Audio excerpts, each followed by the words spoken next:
sebuah kota kecil di Jawa, remaja menjalani hari mereka dengan sekolah, les, dan nongkrong. Di sana, merokok mulai dianggap sebagai simbol gaul, di mana dua saudara kembar, Mira dan Sari, memiliki pandangan yang berbeda, di mana Mira menolak rokok dan peduli kesehatan, sedangkan Sari yang mudah terbawa oleh tren. Bersama Fajar, teman mereka yang sudah terkecanduan rokok, dan Widi yang peduli oleh kesehatan, mereka menghadapi dilema tentang pilihan hidup. Dengan bimbingan Miss Ani, mereka belajar bahwa keputusan kecil termasuk menolak rokok dapat menentukan masa depan. Ini adalah kisah tentang keberanian untuk menolak pengaruh buruk dan menjaga masa depan dari bahaya yang tak terlihat dalam sehelai asap.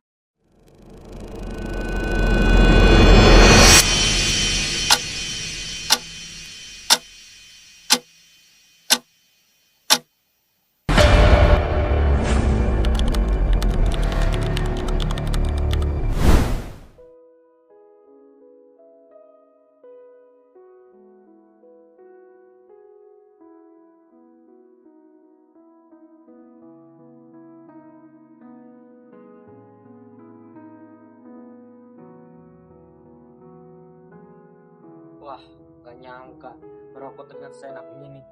Lo harus cobain, Sar. Enggak aja, takut ketahuan tetangga.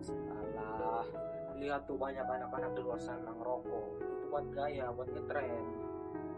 Jangan, Sar, itu buat tren-trenan doang. Itu namanya bunuh diri perlahan. Nih, kebanyakan baca artikel nih kayak gini nih. Dikit-dikit hidup sehat, dikit-dikit hidup sehat. Apa coba? Tapi, Jar, bener kata Mira. Kebanyakan di TV katanya berbahaya. Itu kan cuma TV, cuma di iklan. Kalian berdua aja. Tuh kan, itu baru batuk. Nanti kanker baru tahu rasa kamu.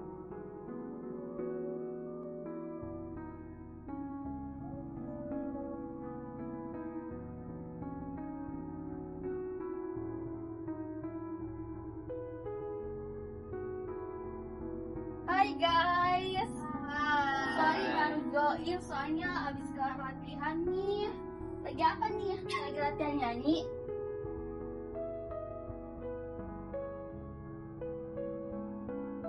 Oh, lagi latihan ngerusak paru-paru ya? Ah, lo ikut-ikutan mereka aja. Wah, lo baik-baik aja nih. Baik-baik aja. Kemarin aja pemanasan udah ngos-ngosan di belakang. Gue sebagai atlet tahu, ini tuh udah bahaya banget, Jar. Jadi bahaya itu beneran ya, bukan cuma dibikinkan dong. Iya, Sam, nikotinnya aja udah bikin kecanduan, apalagi gitarnya. Lagian biayanya juga mahal banget. Buang-buang duit buat racun doang kamu. Ah, santai. Gue mah gampang kok berhentinya. Alah, semua pecandu juga ngomong itu sebelum benar-benar kecanduan.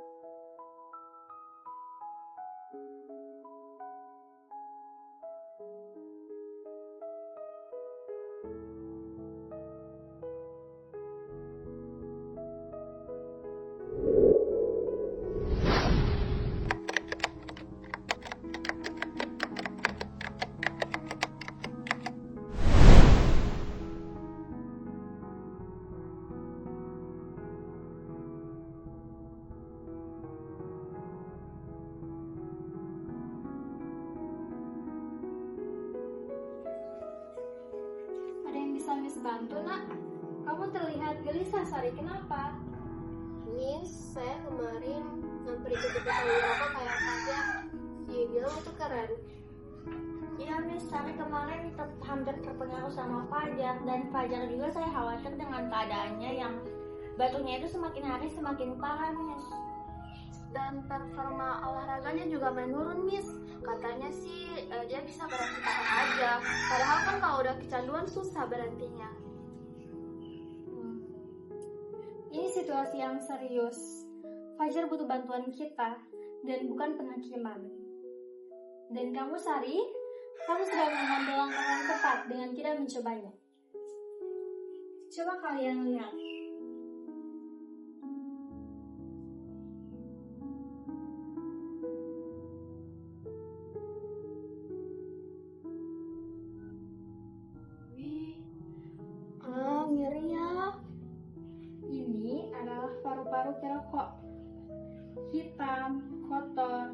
dan rusak. Asap rokok mengandung lebih dari 7.000 bahan kimia dan ratusan di antaranya mengandung racun. Nikotin membuat otak ketagihan sama seperti heroin atau kokain. Itu sebabnya berhenti kapan saja itu sangat sulit. Seram sekali, Miss. Iya, Ini sama aja kayak pakai narkoba ya. Tepat sekali, Sari. Dari segi kecantikan, iya. Selain kesehatan fisik, rokok juga menguras keuangan. Coba kita hitung. Jadi misalnya dalam sehari itu dia bisa merokok 1 bungkus dan yang harganya 30.000. Nah, kalau kita kali dalam sebulan itu dia bisa menghabiskan uang 900.000. Dan kalau kita kali lagi dalam setahun bisa sampai lebih dari 10,9 juta per tahun. Nah, harusnya uang ini bisa kita gunakan untuk jalan-jalan, untuk kursus, atau bahkan untuk ditabung. Ini malah habis di rokok. Wah, bisa buat beli sepatu lari bagus kan, Miss? Sayang banget uangnya dibakar. Iya, Miss, tapi bagaimana kita bisa menyadarkan si Fajar ini, Miss? Sementara dia juga tidak mau mendengar sama kita, Miss. Nah, pertanyaan yang bagus, Mira. Nah, kita bisa gunakan pendekatan yang berbeda. Jadi, kalian bisa coba ajak dia ke konselor sekolah kalian. Nah, nanti Miss akan coba berbicara dengan orang tuanya. Yang terpenting, jangan dijauhi ya. Tunjukkan bahwa kalian peduli pada dirinya dan bukan pada perbuatannya yang buruk itu. Dukungan keluarga dan teman sangat penting dalam proses ini. Baik, Miss. Saya akan coba ajak dia lain kali buat olahraga dan nongkrong tanpa rokok nanti. Saya juga akan ajak dia main bulu tangkis lagi deh, biar dia lupa sejenak sama rokoknya dan ngerasain lagi serunya beraktivitas sehat. Dan kita akan ingatkan dia pelan-pelan tentang bahayanya rokok, Miss. Terima kasih, Miss. Sama-sama, Nak. Nah, ingat ya, pilihan itu ada di tangan kalian. Dan memilih untuk tidak merokok adalah bukti dari kedewasaan dan kecerdasan yang sesungguhnya. Jangan biarkan rokok menghancurkan hidup kalian yang cerah.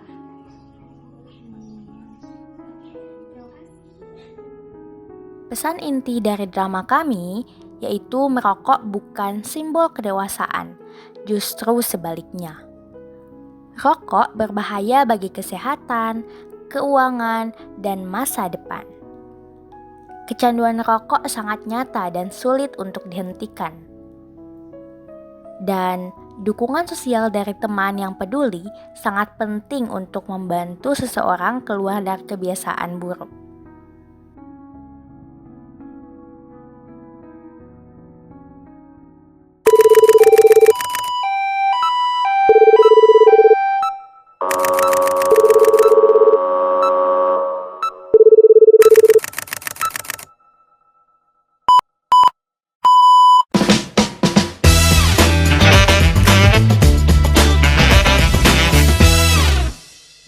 Assalamualaikum warahmatullahi wabarakatuh. Halo sahabat podcast. Perkenalkan, nama saya Mutia Uhamsah. Dan saya Nabila Natasha Jahja, kami selaku host dari podcast kali ini yang bertemakan Kesehatan mental dan sosial remaja di daerah pesisir. ya, jadi kali ini kita tidak berdua, tapi bersama teman-teman dari kelompok 5 Kemaritiman yang akan menjumpai kalian bersama dengan kita semua kalian. Iya. Mungkin Mari kita persilahkan bisa dulu berserta. mereka. Halo. Halo.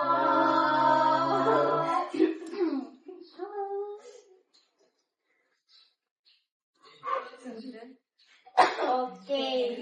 Setelah mereka duduk di sini, mungkin kita langsung saja diperkenalkan perkenalan nama dulu ya Kak. Mulai dari kakak-kakak dari sebelah kanan saya. Terima kasih. Perkenalkan, nama saya Siti Nur Fatimah Novi. Bisa teman-teman panggil Nikma juga. Kak Nikma. Kakak di sebelah sini. Baik, perkenalkan nama saya Muhammad Syahril Nasir. Saya dalam drama tadi berperan sebagai anak nakal yang bernama Fajar. Fajar. Ini. Oke. Baik, perkenalkan nama saya Mariam Rais. Kebetulan saya itu tadi berperan sebagai atlet bulu tangkis yang akan memakai Gorontalo nih. Amin. Oke. Setelah perkenalan yang telah kita dengarkan bersama-sama, mungkin sekarang kita masuk dalam sesi pembahasan tentang hasil observasi yang telah dilakukan di Desa Olonghuta, Kecamatan Kabila Bone, Kabupaten Bone Bolango. Oke, Kak Muti, kita bisa mulai. Oke, Kak Nabila, kita mulai dari menanyakan menurut kakak-kakak di sini, apa sih masalah yang paling berat yang dialami oleh anak zaman sekarang di daerah Olonghuta, dan lebih tepatnya di kalangan anak remaja umur 16 sampai 19. Oke, baik. Terima kasih Kak Muti. Jadi dari hasil wawancara yang telah kami lakukan tempo hari, yang banyak kami temukan itu kebanyakan anak remaja itu sering sekali merokok, yang dimana mereka itu sering mengajak teman-teman mereka untuk merokok dan sebagainya. Tapi untuk konsumsi alkohol dan lain-lain itu kayaknya kurang. Soalnya dari apa yang kami tanyakan, katanya sih mereka tidak ada minum alkohol atau semacamnya. Hal ini yang dominan itu merokok, dan juga ada mungkin sebagian yang putus sekolah karena mungkin pernikahan dini. Ada juga karena faktor ekonomi, karena memang orang tuanya tidak sanggup membiayai. Kayaknya mungkin kebanyakan seperti itu ya Kak Muti. Sekarang kita masuk ke pertanyaan kedua, itu apakah teman-teman remaja di sana itu penggunaan handphone atau sinyal maupun internet itu memiliki akses yang sulit atau bagaimana kah? Kalau dari hasil yang kami dapatkan di sana itu hasil sinyalnya sangat susah. Karena kalaupun mau pakai sinyal, mereka harus pergi ke daerah wisata dulu, baru bisa dapat sinyal untuk menggunakan internet. Kalau biasanya sih di setiap rumah itu terpasang wifi, itu pun wifi-nya tidak sekencang yang macam di kota. Kemudian untuk penggunaan handphone paling ya tidak terlalu lama juga sih, soalnya kan mereka kan seringnya di laut ya, kerja di laut. Apalagi kan remaja-remajanya itu kan yang sudah putus sekolah otomatis harus cari kerja. Nah itu berarti penggunaan HP mereka mungkin lebih sedikit daripada kita orang di kota. Baik. Mungkin kita mengarah ke topik yang lebih spesifik lagi tentang perokok di sana. Kira-kira perokok di sana itu apakah semua kalangan itu merokok? Mungkin dari anak-anak remajanya merokok juga, kemudian lansianya, atau bagaimana Kak? Dari yang saya lihat langsung di sana itu banyak sekali anak remaja merokok, tapi tidak sebanyak dengan orang dewasa. Walaupun memang banyak, tapi ya masih tetap lebih dominan orang dewasa. Kalau untuk perempuan dan anak di bawah umur misalnya di anak SMP atau SD kayaknya masih kurang, belum banyak. Jadi dominannya itu laki-laki yang dari remaja sampai ke dewasa. Kalau lansia itu kayaknya sudah kurang lah. Sudah stop. Baik, jadi kalau yang hasil observasi kemarin itu yang kalian dapatkan itu mereka itu rata-rata itu karena apa gitu merokoknya itu? Apa kemauan sendiri atau paksaan dari orang tua atau pergaulan lah? Nah itu dia. Dari hasil yang telah kami dapatkan itu, saya tanyakan kepada narasumbernya itu, katanya dia merokok untuk mencari ketenangan. Jadi dia rasakan dalam menghisap rokok itu merasakan tenang, hilang beban pikiran, rasanya plong. Biasalah anak muda apalagi kan mungkin pengaruh teman-temannya, jadi mereka ajak-ajakan untuk merokok gitu, padahal kan merokok itu tidak bagus untuk kesehatan kita. Nah, dan yang paling penting mereka sadar akan itu, tapi akan terus mereka lakukan. Oke, jadi rata-rata perokok itu rata-rata di pesisir pantai Pulau kita sendiri ya. Iya. Jadi walaupun memiliki akses jaringan yang terbatas dan penghasilan yang cukup terbatas, tapi mereka masih rata-rata lebih dominan untuk perokok di daerah sana. Iya, tapi ada loh salah satu remaja yang kita wawancara itu katanya dia tidak merokok. Dan itu alhamdulillahnya dia tidak terpengaruh dengan teman-temannya, dia kayak masih teguh dengan pendiriannya, dia masih menjaga kesehatannya dengan tidak merokok itu. Tapi keluarganya gimana Kak? Apakah merokok juga atau? Nah, keluarganya itu kebetulan ada mungkin ayahnya atau omnya begitu yang merokok, tapi alhamdulillahnya dia tidak. Karena dia mungkin sadar betul ya kan kesehatan itu merokok sangat tidak baik bagi paru-paru. Jadi Mungkin karena alasan kesehatan jadi mementingkan kesehatan yang lebih lanjut terlebih dahulu. Dan juga mungkin karena faktor ekonomi juga ya, karena mereka bilang kan ekonomi mereka Iya, kan betul. susah kan. Itu juga mungkin salah satu jadi pendukung lah. Oke. Mungkin kita mengarah lagi sedikit ke arah narkobanya Kak, ke arah minum-minuman kayak gitu. Mungkin mereka mabuk-mabukan ya Kak? Kalau dari yang hasil kami dapat itu kebanyakan yang untuk minum seperti minum alkohol itu biasa cuma orang dewasa. Untuk anak-anak katanya tidak ada. Tapi itu ya hasil yang kami dapat. Kita nggak tahu kan yang di dalamnya sebagian gimana. remaja. Oke. Jadi mungkin cuma minum atau ada masalah lain selain minum-minuman keras di daerah sana? Kalau masalah lain kayaknya mungkin nikah dini. Nikah dini. Oh iya, Pernikahan dini, putus sekolah dan sebagainya. Ya, iya. Dan juga untuk akses sekolahnya juga katanya susah. Iya, Jauh kata. jadi mereka kebanyakan ya sekolah masih SMP udah putus sekolah, kasihan banget. Jadi ini untuk masalah untuk pemerintah juga ya. Iya, mungkin bisa lebih ditingkatkan ya Untuk akses ke sekolahnya. Oke, untuk nikah dini kira-kira alasannya ada apa aja ya Kak? Soalnya kan masing-masing tindakan itu memiliki alasannya gitu. Kira-kira alasan mereka untuk melakukan nikah dini, nikah di bawah usia itu apa ya? Nah, untuk alasannya itu dari yang kami dapatkan itu kebanyakan rata-ratanya itu karena kecelakaan. Kecelakaan hamil di luar nikah, guys. Gitu. Tapi ada juga beberapa yang sudah diniatkan untuk menikah setelah lulus. Jadi Memang cinta lah. cinta itu buta. tidak ada. Itu memang direncanakan di Tidak sebelum. ada. Jadi rata-rata tentang kecelakaan itu ya. Kecelakaan. Tapi bagaimana tanggapan dari warga-warga sekitar tentang hal-hal tersebut yang terjadi? Awalnya mungkin ya dapat respon negatif ya.